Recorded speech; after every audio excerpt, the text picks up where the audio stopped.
From the News Channel 5 Network, this is Inside Politics. Hello, everyone. I'm News Channel 5's political analyst, Pat Nolan. Welcome to Inside Politics. The 2016 presidential race continues to be perhaps the most intense, yes, fascinating contest for the White House I can remember in my lifetime. To analyze the latest from the campaign trail, we welcome two representatives of the major parties here in Tennessee. They are Republican Bill Phillips, next to me, and Democratic State Party Treasurer Wade Mundy. Gentlemen, thank you both for coming on the show.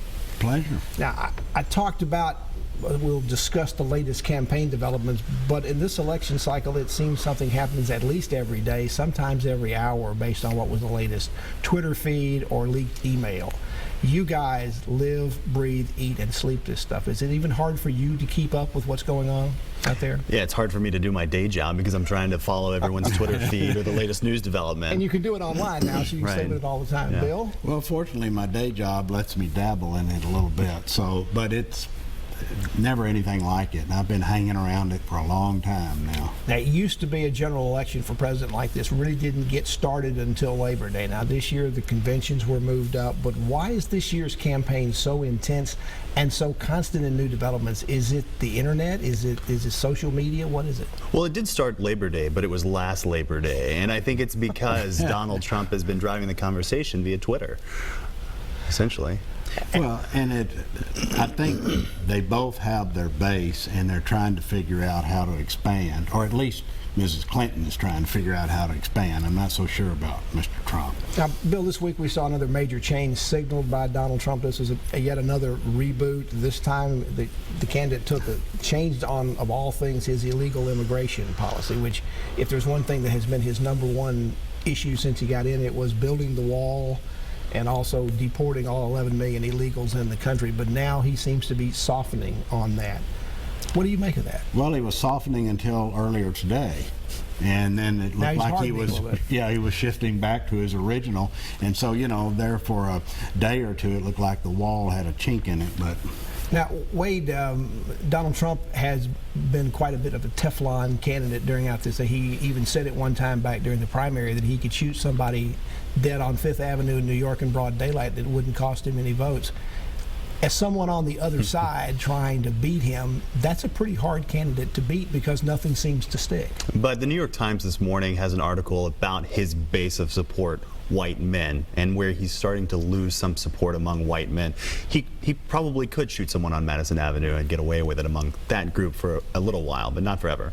Now, Bill, this particular situation, we're seeing Ann Coulter and some other people who don't like this. They've been very big Trump supporters, but suddenly they see Trump moving around on the issue of immigration. Others are not moving at all. What do you make of that? Is he going to see an erosion in his support? It's going to be discernible in the polls soon? Well, until the last few days, I thought that there was no way his base would leave him, but I'm beginning to see a crack there, and Ann is a good example. This is all Kellyanne Conway who's come in. She's the new manager. Wade, do you see her hand in this particular outreach, particularly on moving back? Is this an effort to try to get more women? That's what I keep hearing. Yeah, I don't really think that his support among women is going to improve much. He's got 26% in the latest national poll that I saw among women. I do think that it's sort of a spectacle. I think Kellyanne Conway and Steve Bannon, the new campaign manager, I think they all have a hand in this and making this candidate look a little bit softer. Now, Bannon comes from the Breitbart, the alt-right website out there. That's a news site for some time. It doesn't seem to me, Bill, that he's been quite as high profile as maybe people thought he would be coming in. The Kellyanne seems to be more out front. That seemed to be a Trump reaction. Probably somebody whispered in his ear at the fundraiser or at the social hour, and so he thought that's a great idea, and now the guy is sitting over to the side.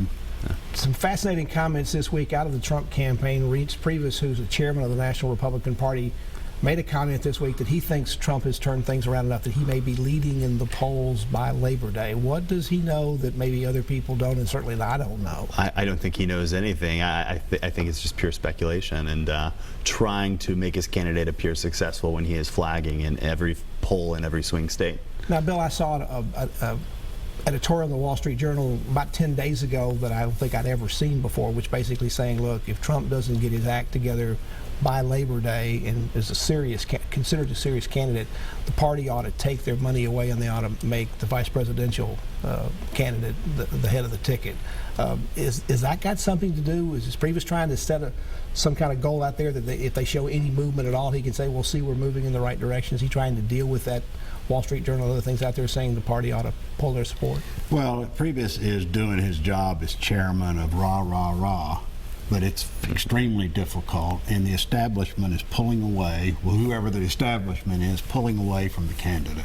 And it's a real problem for the Republicans, and the Democrats have their problems too. Now, Wade, I also saw some interesting comments from Kellyanne Conway. She apparently made a comment in one of her interviews that the reason Trump is down in the polls is because his supporters may be embarrassed to tell pollsters that they might support Trump. But isn't there possibly some possibility out there that Trump's support might be stronger than you think? It's either coming from people who don't vote historically, right, or because perhaps they don't want to tell anybody until they get in the voting booth. Yeah, I think that's true, and I think that's true of every election. I think we've always had people who believe that their vote is sacred and confidential, and so they don't share it freely. Now, it was a tough week for Hillary Clinton, too. She continues to have problems with her email. They seem to be coming out of everything now. I mean, we have judges saying speed it up. We have interest groups releasing emails they have. There's still more out there probably from WikiLeaks. Is this a wound she's never going to recover from? I think she will, but I think it's something that just a horrible mistake that she made early on that she's still suffering from. Bill, what are your thoughts about that? I suspect you're not going to support Donald Trump in this election, but I kind of have my doubts you're supporting Hillary Clinton either. Well, I've told you before, check with me about November 11th, and I'll know exactly what I'm going to do. But I think the email thing is going to be a cloud over her for the rest of her professional and maybe personal life, too. But the choice is Donald Trump or Hillary Clinton, and people are trying to decide, well, who's the best of the worst? Well, Wade, on this whole thing with emails and also what the sort of emerging additional scandal about her foundation, Hillary Clinton, this is not her first rodeo. This is not her first election. Why did she and her team not take steps to do some of the things she's talking about doing with the foundation? Why didn't she do that before she ever got in the race? Didn't she know these were going to be likely to be areas that she was going to take a lot of flack about? Yeah, I think it's difficult to foresee what sort of trends will occur in an election cycle. I think the Clinton Foundation, they never really thought was going to be a liability, but here it is. It is a huge liability. Everything that they did was within the law, and so Monday morning quarterbacking kind of doesn't help out that much. Going forward, I think they're taking corrective measures to eliminate the optics of this. Wade Mundy, who's the state Democratic Party state treasurer, who's with us today, along with Bill Phillips, a Republican analyst, back to talk more about campaign 2016 after you see these messages.